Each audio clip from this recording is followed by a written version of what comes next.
Mark, I have a question for you. We'll shift over to executive compensation. So that's a piece of, and you touched on it earlier, that's a dimension of M&A that doesn't always get the board level attention it deserves until, there is a problem.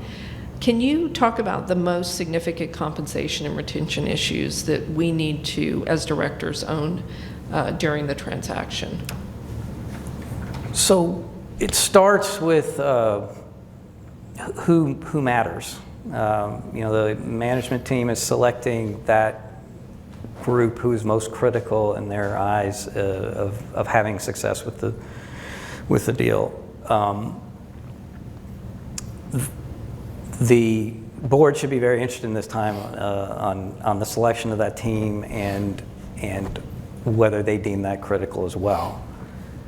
There are very specific things like overpaying versus losing an executive.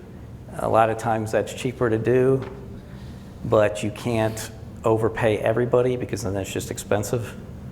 And not everybody's critical, because if everybody's critical, nobody's critical, basically.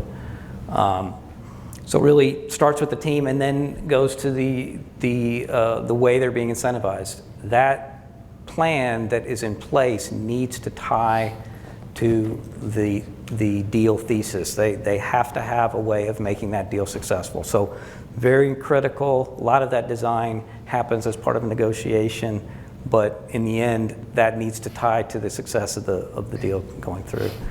And then cost. Cost is a big piece that a lot of times, and Chet kind of mentioned things that you find out later.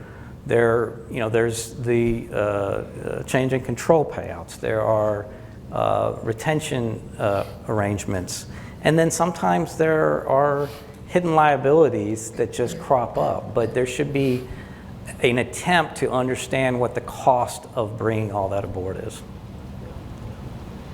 You touched on, I have a follow-up then, you touched on retention, which is kind of a post-deal strategy. Right.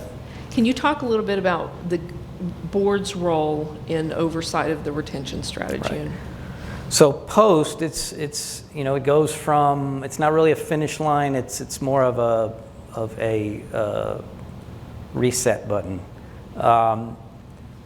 The compensation needs to start evolving from the stability of the team to driving performance, and that can happen at different, depends on how the plan is laid out, but generally you're going to want to start having that conversation very early, or they have that plan already determined ahead of getting too far. And then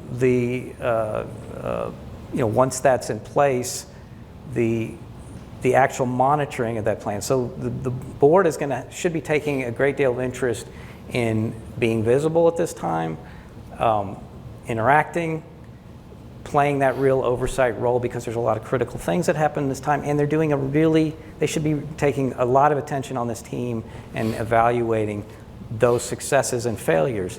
The other thing is they should be monitoring, is the program being delivered, and again, I'm thinking from a compensation standpoint, is that program being delivered,